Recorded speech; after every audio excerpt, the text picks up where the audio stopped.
We have our transom holes drilled out. We had it in the back of the boat. We pre-drilled all the holes. So we brought it inside the garage because it's 90 degrees outside. And we over-drilled and chamfered all the holes. So what we're going to do now is we're going to use some tape to cover up the holes, flip it over, and fill it with epoxy. So the epoxy will get in everywhere inside that hole.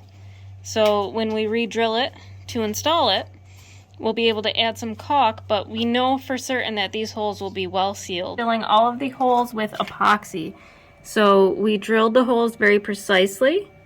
Then we went back and over-drilled them a little bit so we could fill them with this epoxy.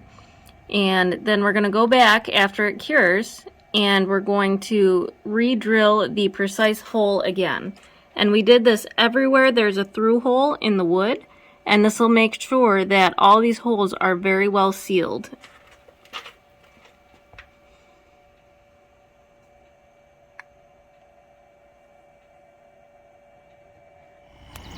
So now that the epoxy has hardened for a while out in the sun here, we're peeling off the tape.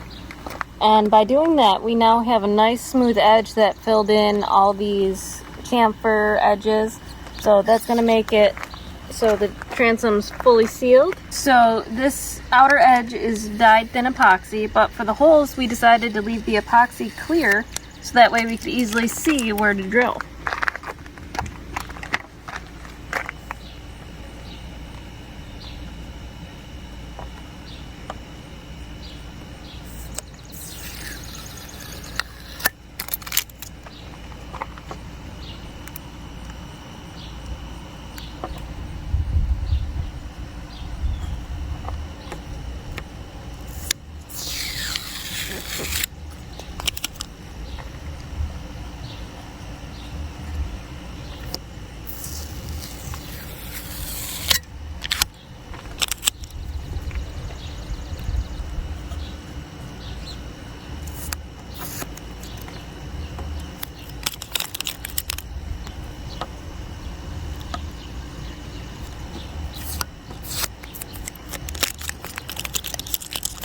And this also makes it so you don't have to sand nearly as much on the one side.